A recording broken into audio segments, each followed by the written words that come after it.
My source tonight is the Democratic Senator Elizabeth Warren of Massachusetts, who is also the ranking Democrat on the Senate's Committee on Banking, Housing, and Urban Affairs.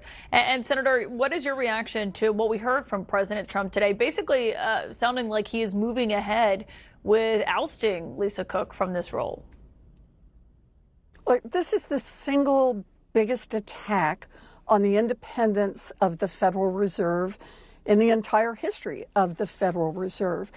And ultimately, this matters a lot because starting back in 1863, when we were first setting up financial regulators, the idea was to insulate them from political judgments. And when the Fed was set up in the early 1900s, the whole idea was to make it independent so that the people who were on the Fed would make decisions based on economic data, not on political pressures.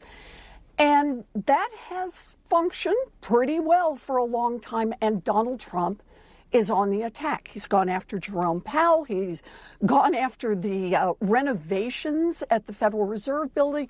And now they've got these charges supposedly against one of the Federal Reserve governors.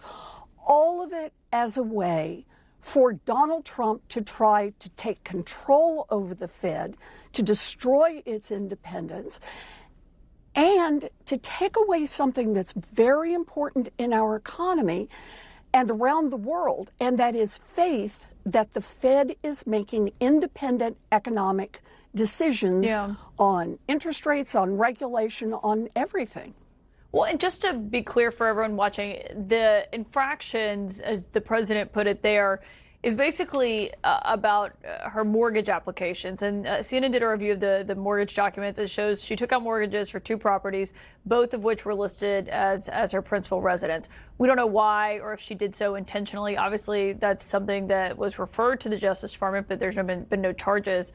I do think there is a question of this matter of cause that the president is talking about here, and whether or not, if it's proven to be true, if that does constitute cause to fire her and remove her from a position that she's slated to hold until the end of 2038.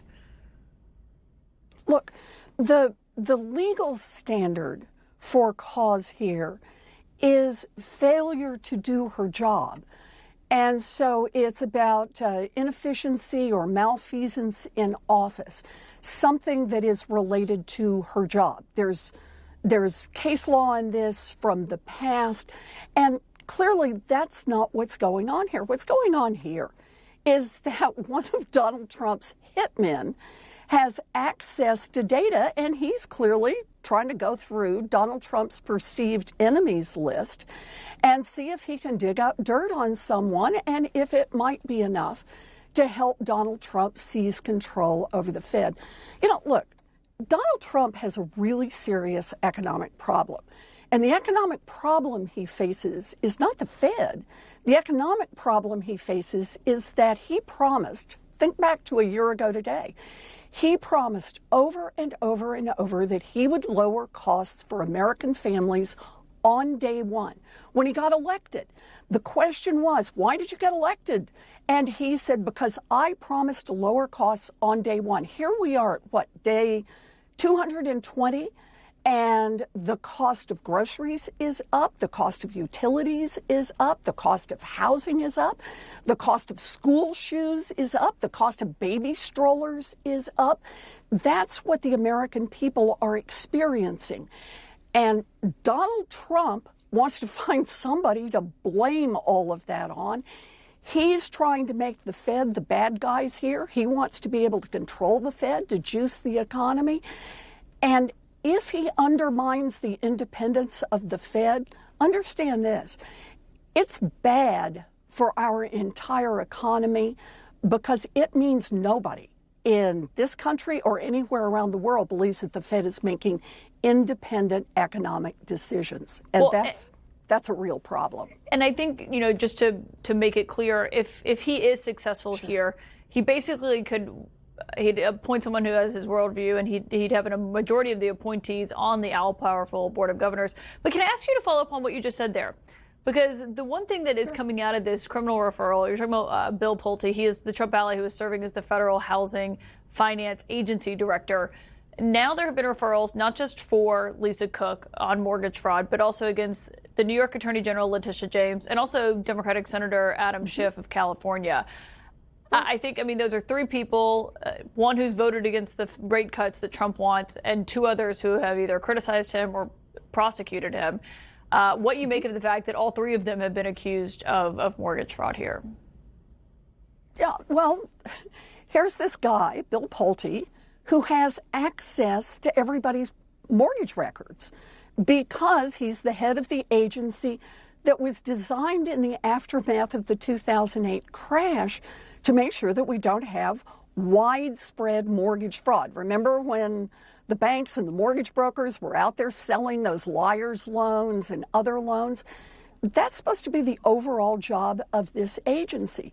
And here's someone who has taken access to this individual level data, and it would appear is running it against Donald Trump's enemies list to see if he can make a claim. I don't even know if it's true, but make a claim against anyone who has criticized Donald Trump or who stands in Donald Trump's way for whatever it is Donald Trump wants to do. And that is a real abuse of the legal system overall and of our agencies and the work that they are supposed to be doing. Trying to use government in this way is about Donald Trump and the lackeys around him trying to bend every part of government to whatever Donald Trump wants, including Donald Trump's revenge tour. Well, and obviously we're going to see how it plays out in the courts. The Federal Reserve is basically saying they'll see what the court decision is and they'll abide by that. You just talked about the price of groceries, though, and what the president promised on the campaign trail. His signature policy bill, he branded as the one big beautiful bill. All the Republicans started calling it that after the White House did. But today he said he basically is going to try to rebrand that bill, despite what he has called it for months. I want you to just listen to what he said today compared to what he said previously. Last month, I signed one big beautiful bill. What we're doing with the great big beautiful bill. The great big beautiful bill. Got that done. I call it the great big beautiful bill. I added one word, great. One big beautiful bill. I used to call it the great one big beautiful. We took the word great out, but it's actually called the one big beautiful bill. The bill that I'm not going to use the term great big beautiful. That was good for getting it approved, but it's not good for explaining to people what it's all about. It's a massive tax cut for the middle class. What does it say to you if he wants to call it something else? Right. He is rebranding it because that one big beautiful bill is deeply unpopular among the American people. Principal reason is, well, it takes away health care from about 15 million Americans, including little babies and seniors in nursing homes, and does that in order to give trillions of dollars in tax cuts to a handful of billionaires and billionaire corporations. People across America have gotten a look at this bill and they don't like what they see. So what Donald Trump and the Republicans are hoping is that they can rename it and run away from it as fast as possible.